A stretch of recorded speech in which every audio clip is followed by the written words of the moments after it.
ನಾನು ಪಂಚಮಸಾಲಿ ಮಠ ಖಾಲಿ ಮಾಡೋದಿಲ್ಲ.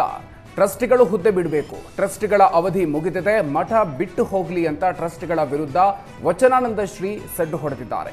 ಟ್ರಸ್ಟಿಗಳೇ ಮಠ ಬಿಟ್ಟು ಹೋಗಬೇಕು. ಪಂಚಮಸಾಲಿ ಸಂಘ ಟ್ರಸ್ಟಿಗಳನ್ನೇ ನಿನ್ನೆ ಟ್ರಸ್ಟ್ನಿಂದ ಉಚ್ಚಾಟಿಸಿದೆ.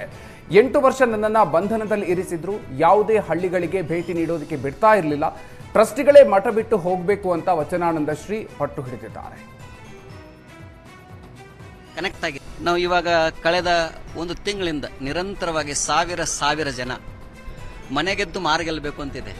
8 ವರ್ಷದ ಪೀಠಾಧ್ಯಕ್ಷರಾದ ಮೇಲೆ ಒಂದು ಹಳ್ಳಿಗೂ ನಾವು ಹೋಗಲ್ಲ ನೋಡ್ಕೊಂಡಿದ್ರು. ಬಹಳ ವ್ಯವಸ್ಥಿತವಾಗಿ ಯಾವುದೇ ಹಳ್ಳಿಗಳ ಭಕ್ತರ ಜೊತೆಗೆ ನೇರವಾಗಿ ಸಂಪರ್ಕ ಎಲ್ಲ ನೋಡ್ಕೊಂಡಿದ್ರು.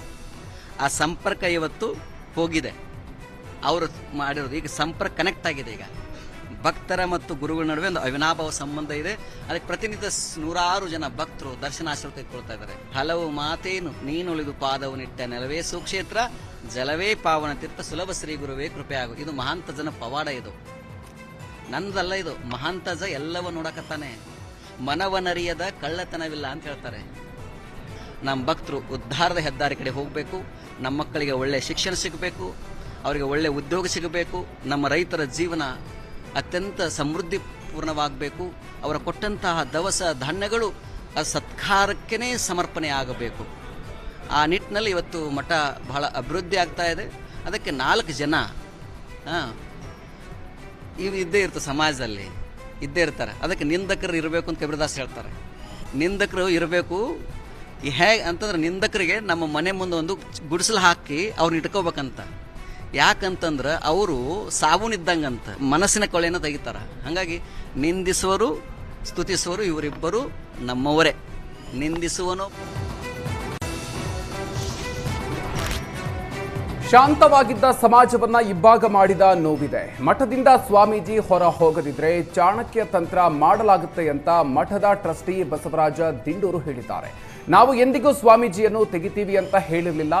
ಶ್ವಾಸಪೀಠ ಬೇಕೋ ಪಂಚಮಸಾಲಿ ಪೀಠ ಬೇಕೋ ಅಂತ ಕೇಳಿದ್ದೀವಿ.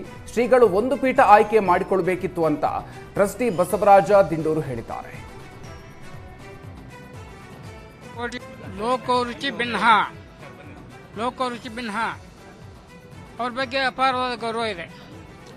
ಒಂದು ನೋವು ಏನಂತಂದರೆ ಶಾಂತವಾಗಿದ್ದ ಸಮಾಜವನ್ನು ವಿಭಾಗ ಮಾಡಿದ್ರಲ್ಲ, ಆ ನೋವು ನಮಗೆ ಕಾಡ್ತಾ ಇದೆ. ನನಗೆ ಅಷ್ಟೇ ಇಲ್ಲ, ರಾಜ್ಯದಲ್ಲಿ ಇರ್ತಕ್ಕಂಥ 1 ಕೋಟಿಗೂ ಅಧಿಕ ಜನಸಂಖ್ಯೆಗೆ ಈ ನೋವು ಕಾಡ್ತಾ ಇದೆ. ನಾವು ಕೇಳಿದ್ದು ಒಂದೇ ಅವರಿಗೆ, ನಿಮ್ಮ ತೆಗಿತೀವಿ ಅಂತ ಹೇಳಿಲ್ಲ. ಶ್ವಾಸಪೀಠ ಬೇಕೋ ಅಥವಾ ಪಂಚಮಸಾಲಿ ಪೀಠ ಬೇಕು ಅಂತ ತಿಳ್ಕೊಂಡು ಎರಡರಿಂದ ಆಯ್ಕೆ ಮಾಡಿಕೊಂಡಿದ್ರೆ ಸಮಸ್ಯೆ ಇರ್ತದೆ ಇಲ್ಲ. ಇನ್ನೊಂದು ಮುಖ್ಯವಾಗಿ ನಿನ್ನೆ ಲೆಕ್ಕ ಸಮಿತಿಯ ಹೋರಾಟ ಸಮಿತಿ ಅಧ್ಯಕ್ಷರು ಪರಮೇಶ್ವರ ಗೌಡರು ಹೇಳಿದ್ದಾರೆ, ಈ ಲೆಕ್ಕ ಏನು ಕೊಡ್ತೀರಿ ಇದು ಮುಂದೂಡ್ರಿ, ಈಗ ಬೇಡ. ಒಳ್ಳೆಯ ಸಲಹೆ ಇರಲಿ. ನಾವು ಇವತ್ತು ಪ್ರೆಸೆಂಟ್ ಮಾಡ್ತೀವಿ ಲೆಕ್ಕನ. ಅವ್ರಿಗೊಂದು ವಿನಂತಿ ಮಾಡ್ತೀನಿ, ಎಲ್ಲ ತಾಲೂಕು ಹಳ್ಳಿಗಳಿಗೆ ಹೋಗಿ ನಾವು ಕಲೆಕ್ಟ್ ಮಾಡ್ಕೊಂಬರ್ತೀವಿ ಅಂತ ಹೇಳಿದ್ರೆ ಸಂತೋಷ. ಕರ್ನಾಟಕದಲ್ಲಿ 29,604 ಹಳ್ಳಿಗಳಿದ್ದಾವೆ. ಅದರಲ್ಲಿ ಪಂಚಮಸಾಲಿ ಹಳ್ಳಿಗಳು 15,696 ಹಳ್ಳಿಗಳು.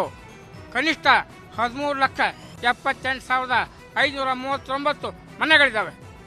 ಎಲ್ಲ ಕಡೆ ಹೋಗಲಿ, ಕುಟುಂಬಗಳಿದ್ದಾವೆ, ಎಲ್ಲ ಕಡೆ ಹೋಗಲಿ. ಅವರು ಮಠ ಖಾಲಿ ಮಾಡಲ್ಲ ಅಂತಾರೆ. ಮುಂದಿನ ನಡೆ ಏನು ನಿಮ್ದೇನು ಹೇಳಿ? ಕಾಲಾಯ ತಸ್ಮೈ ನಮ.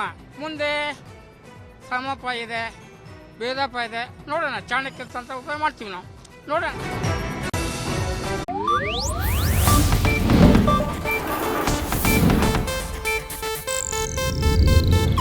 ಇದು ಏಷ್ಯಾನೆಟ್ ನ್ಯೂಸ್ ನೆಟ್ವರ್ಕ್ ಪ್ರಸ್ತುತಿ.